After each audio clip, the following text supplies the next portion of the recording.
Hi, I'm Bianca Tarrant, co-founder of Our Cow, and welcome back to Paddock Talk. If you've ever wondered what it takes to perform at the top level of women's rugby league, you're about to find out. Today we're talking to someone who's not only a powerhouse on the field, but also a huge believer in the power of good food. Jayme Fressard, professional rugby league player, NRLW star, and proud Our Cow customer. We'll talk about what fuels her game and why clean eating matters more than ever in elite sport, and how grass-fed Aussie beef fits into her recovery routine.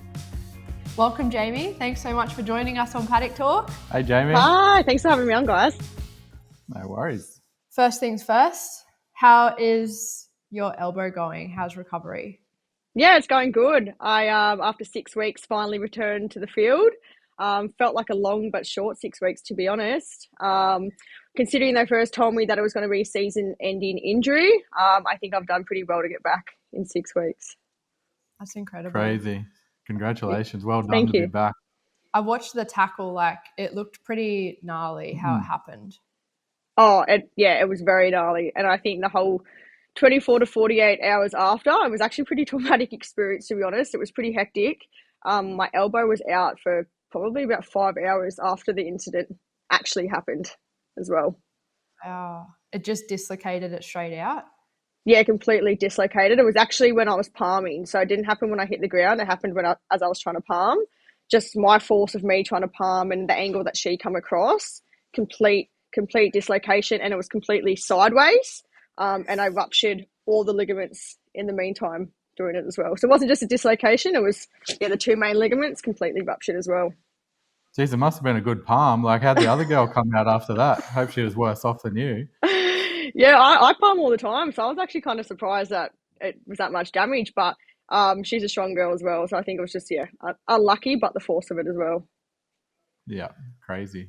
What is, the ligaments is pretty, that's a whole nother injury in itself. What did it look like to recover those? Yeah, that it is complete. The dislocation's one thing, trying to get it back in, but my arm's actually still not completely straight. It's still actually a little bit bent. But they said that's going to come with the range. I was very lucky not to get surgery. Most people, when they rupture the ligaments, will get surgery to do an elbow reconstruction. But my bones were in good tack, which meant that I just braced it up for 6 weeks, or up to 6 weeks, which I think I only braced it for 3 to 4. And then once I got out of it, it was a lot of resistant band work, straight into lifting weights and trying to get that strength and that range back in that arm. Oh, crazy. Oh, well done to get back. Yeah, thank you. So pumped for you. Thank you. Can you give us a little bit of a background? Give us a rundown of how you got started in footy. What motivated you to want to play footy when you were a little girl? And give us a bit of a rundown on that. Yeah, I actually grew up playing soccer. So I played soccer for about 10 years before I made the switch over to league. When I started, there wasn't actually much girls rugby league at all happening. So I didn't actually play rugby league until I was 18. And before that, played soccer growing up for about 10 years, started playing a little bit of Oz tag. And it wasn't until I got into school in year 10 that my teacher actually got me involved in rugby sevens. That was all that was around at the time. And within, I think, a year and a half of me playing rugby sevens, I ended up debuting for Australia, went to the Commonwealth Games, played for Samoa, and then played a bit of sevens in the development team for a year or two. And then I got a bit of a call from, I think it was Isabel Kelly at the time. She was playing for our local Berkeley Vale team and said, hey, you should come and give league a crack. And I was like, wow, I didn't even know we had a girls' league team around, and always grew up watching a lot of rugby league. But obviously, it wasn't much for us girls. So as soon as I had that opportunity to join a local team, I took it with both hands, and I've never looked back. Yeah, that's crazy. And would have been a life experience going to the Commonwealth Games in the rugby sevens like that. Have you got some good memories about that? Yeah, well, I won the gold medal, so I got to take a gold home medal with me. That was definitely the highlight of the thing. But that was my first experience involved in any type of league, or I should say union at the time. I loved it. I loved the tackle component. I love the physical component. So being in Samoa especially, it's a whole different, it's a third world country, and they're just so grateful for everything they have over there, which is a massive eye opener. But I love the experience. So getting off topic a little bit here, and this has always been like a question that I've wanted to ask. What happens when you win a gold medal? Is there like, does the government like give you a fucking key to the city or something? Like what happens? It's like the biggest thing in the world. Like, is there, like what actually happens? Because it's crazy to get to that pinnacle of any sport. Yeah, well, I was in the Youth Commonwealth Games, so we didn't get to. I don't think we even got to party too hard, to be honest. Yeah, nothing too spectacular, to be honest. I actually got drug tested straight after the game. That was my first experience. Right. That was my first experience of like an elite professional sport. They were like, I thought I was getting interviewed. I was like, oh, how good's this? Like, I just won a gold medal. And then they're like, no, you're going to get drug tested. I was like, are you serious? So that's what happens. You basically get to the pinnacle, you win the gold medal, and then we think you're a fucking cheat, so we're going to drug test you. I couldn't believe it. I'd never in my life. And I was just, like I said, I was cheering. I was like, I'm going to get interviewed. We've just won a gold medal. My team's celebrating. And I think I'd scored like, maybe 15 tries in that whole series. So I got leading try scorer, and straight away, instead of being like, hey, you've just celebrated, it was like, do this test. Yeah, wow, that's crazy. Nothing too crazy from the government side of things, to be honest. We just flew back to Australia and carried on with our everyday life, which is pretty crazy to say, actually, now that I think about it. Oh, thanks for clearing that up, Jayme. I think like the next step from there, like obviously entering into rugby league is it's learning different rules and things like that. But the game was pretty similar. Like where are you up to? Like for people that don't know who you are, who do you play for now? You've obviously made your debut for New South Wales and things like that as well. Can you give us a bit of a rundown on like where you are and like you're a first grade NRLW player, which is so cool. Yeah, this is my fourth season now. I'm going into with the Sydney Roosters. I actually debuted with the Brisbane Broncos. So I had 3 seasons up there, and unfortunately in the first season I did my ACL, so ruled me out for the first 18 and 19. But came back in 2020, debuted for the Broncos, had a season at the Knights. Shortly after that, I wanted to come back home. I'm a Central Coast girl, so wanted to be closer to home. And then I had the opportunity to go down with the Sydney Roosters, which, I haven't looked back since I've been there. This is my 4th season now, and I've got another 2 years contracted with them as well for the future. So, Jayme, like obviously the transition into league, like, you're a famous NRLW star. Can you give us a little bit of a rundown around like who you've played for and where you're at in your career at the moment? And what position do you play also as well? I know that you told us you play in the middle. Is that your usual position? No, I'm normally I'm a winger at the moment. I've played a few different positions. I've played in the centres. That's a hell of a jump. So winger to playing front row. Yeah, it's a weird combination. I don't think there's many like it. But wing to front row. Played a little bit of fullback. I've played a little bit of centre. Happy to play wherever the team needs me, to be honest. But I actually started with the Brisbane Broncos back in 2018, but unfortunately I did my ACL at the time, so that ruled me out for 2018 and 2019 series. And at the time they were only, I think, 3 or 4 games per season anyway, which is increased or double that by now. But had a season 2021 with the Knights and wanted to be closer to home. I'm from the Central Coast, so got the opportunity to also sign with the Sydney Roosters in 2022 and took that opportunity, and I've been there ever since. And I'm also contracted now until the end of 27. So, I'm locked in with the Sydney Roosters until then. Yeah, that's so good. And like the other question I just wanted to ask is like, how does it feel? And you probably don't get to reflect on it that much, but you're at like the forefront of the NRLW. You're like such an inspiration to like young girls that are like looking at you as their hero and what they could potentially become down the track. Like I just think it's such a good pathway now that you girls have sort of like blazed the trail for the next generation of young girls. How does that feel to as for yourself? Yeah, it's pretty incredible, to be honest. And back when I first started, there wasn't female rugby league players that we could look up to. So to be on that forefront and be one of those players, it's why I always try and put my best foot forward and be that role model for these young ones coming through. But I also give a lot back to my community. I coach the Central Coast Roosters under-17s Lisa Fiola side.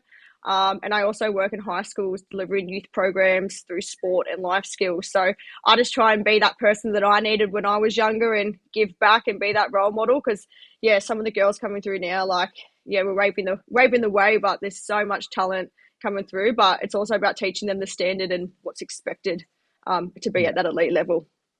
Oh, so good, mate. Like, yeah, good on you. Well done. Thank you. Changing tune a little bit now. So you're obviously extremely fit. Like I look at your Instagram videos and I see how much you train. Like you are seriously built. Like what goes into fueling yourself? Like you're obviously like how important is nutrition in your regime to be getting ready for footy? Oh, super important, especially in that pre-season. You get given goals, whether it's to put on muscle mass or to lose a little bit of body fat. So eating is super important. And I think the preparation that goes into it as well, like your breakfast, your lunches, your dinner, especially me being on the go. I go from work, I go to training. So I've got a lunchbox packed with me every single day wherever I'm going, as well as my little handbag. And yeah, I've always got plenty of bags, but food's super important. Especially trying to hit those protein goals. For me, being a smaller girl, it's really important to try and hold my muscle mass. So me, it's really trying to hit those protein. And what does a day on the plate look like in like when you're playing versus when you've been injured and recovering? Like what are those two different days look like for you? Yeah, so a training day is a bit more carb focused. So we've got to have a certain amount of carbs. Each day is completely different, to be honest. I don't have one day that looks the same with my food. And I'm a bit of a foodie as well, so I like different types of food. So I try and have a variety of different things. But yeah, in the morning it's normally your bacon, your eggs, your breads, your whole meal type of stuff. Lunchtimes, your rice, your pastas with some type of protein, and the same at the night time. Your proteins, your carbs, your veggies, and then throughout the day, like I love my yogurts, I love my milks, I love my I'm a big foodie. I love that type of stuff. So just trying to make sure I even out throughout the day, getting my proteins and my carbs on a training day, especially, and an off day, trying to minimize that food a little bit. But again, it doesn't matter too much if you have a bit because you're just going to burn it off the next day anyway. That's how I see it anyway. What about like after game? Is there like something that you just love to have after the game? Like, are you hooking into a big box of donuts or like what's your after game Uh, to?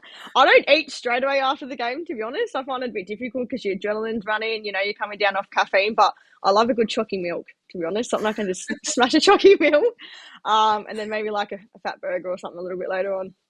Yeah, nice. And Nice. what about like you said that you're on the go a fair bit. So like you're going from work to training, home. Like what's something like quick and easy that you grab when you're on the go?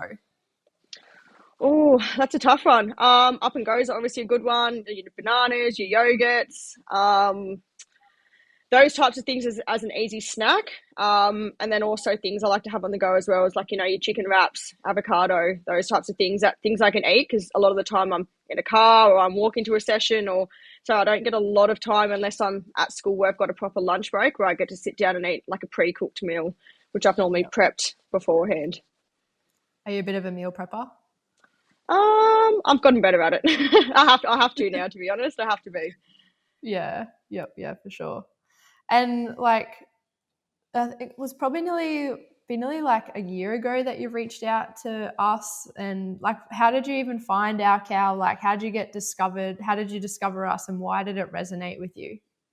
Yeah, I seen you guys on Instagram. I think one of the girls might have been doing a little bit of work with yous, and I had to scroll through and looked what yous were about. And I'm from the Central Coast, which isn't proper country, but I love what yous are about.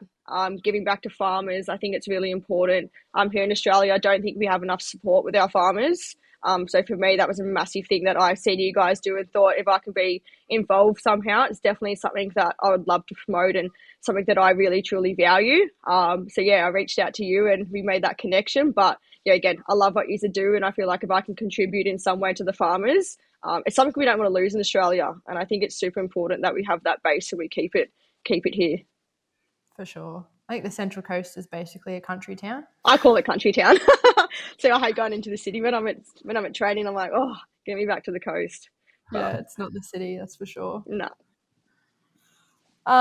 Okay, so like life off the field for you. So like how do you stay grounded and like true to yourself when you're in those high pressure moments? Like you said, you've played in some pretty intense games, like you've been overseas, you played Commonwealth Games, the State of Origin, like premierships. Like what are you doing to keep yourself level headed in those high intense moments?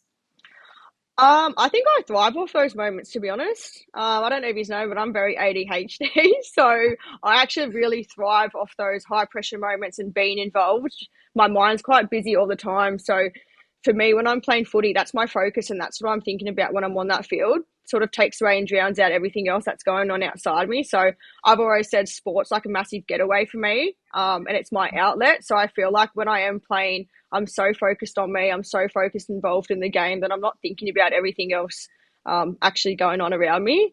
But I just love to get involved. I love my hands on the ball. Yeah, I love tackling. I love it all. So I just try and get involved as much as I can throughout the game, which I think helps with those moments. As soon as I get a touch on the ball, then I'm pretty much set into the game.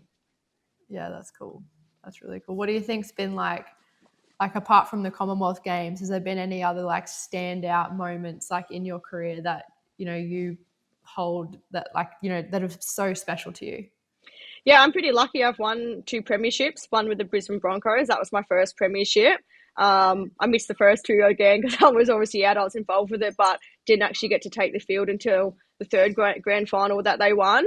And I think last year, especially, won my second grand final with the Sydney Roosters. But for me, that one really felt earned. The 2 years prior to that, we obviously lost our semi-finals, and we'd gone so well in all our season games, and yeah, unfortunately lost that semi-final. Where last year we fought really hard the whole year through. We got through that semi-final, which for us actually felt like a grand final. So when we won that grand final, it was just sort of felt like everything we had completed throughout the last 3 years finally paid off. So that was massive for me, to be able to put on, you know, that ring and put on that jersey with the Sydney Roosters last year. And then to top it off this year, I finally got my New South Wales debut and won this series. So that goal in myself almost took me 10 years. I was 18th man back in 2016. And then, yeah, throughout injuries, and obviously New South Wales is stacked, so I've had to fight really hard to get that spot this year, and again, felt really well-deserved for me, to be honest. 100%. Should be super proud. And like, what sort of advice would you give to young athletes coming up in the sport, especially young girls? Like you said before, you're working a lot in the youth space, giving a lot back to the community. Like, what sort of advice are you giving to up and coming girls in the sport? I think focusing on you, like, it's not a competition with other people, which is massive. Like, a lot of people compare themselves to other people, which I think if you can focus on you and work out, you know, what your strengths are, even what your weaknesses are, and how you can work on that. When I first came to rugby league, I didn't know how to pass the ball even at all. So for me, that was something that I had to work on. So I think for females, especially, it's not comparing yourself, especially online these days with everything, you know, the models, what you're meant to look like every single person's different. I'm 5'1". I'm one of the smallest girls out there, but it's not about that on the field. It's about, you know, all the hard work that I've put into myself to get to me where I am. And I think I know when I take that field, it's, you know, I've done all the hard yards to get me to where I am, which helps with that confidence on the field. Certainly a tough bugger. And speaking about that, one question I did want to ask, and this is coming from a clean skin, right? I have no, like, you've got a mad leg tattoo. How long did that take? And did that freaking hurt? Because that looks like it would seriously cause pain. Yeah, my leg sleeve all up took about 38 hours all up. Holy Jesus. Yeah. And that was over 4 days. The first 3 days I sat through almost 30 hours worth. I think it was like 10 hours and 8 hours and 6 hours or whatever it added up to be. And then I got a bit more added to it. Probably only about 2 years ago, and that took me another 6 hours or something like that. I'm not going to lie, I did use a little bit of numbing cream, so I didn't feel completely everything. But the after pain was almost worse, to be honest, because behind my knee, it's completely almost black. So, you know, when you kind of scar and you can't move your arm. So for about a week, I had a straight leg walking around until it all scabbed over. Dave like passes out at the side of a needle. Yeah, so no tattoos on me. I'm complete clean skin, but no, that's fair enough. No, that's fair enough. It's not for everyone. Okay, my last question for the pod is, what is your go-to recipe? Like, what are you cooking at home? What's something that you love to cook? Like, do you do the cooking at home? Yeah, run me through what you like to cook and a favorite all-time recipe of yours. Yes, yes, I am the cooker at home. I do love a good barbecue.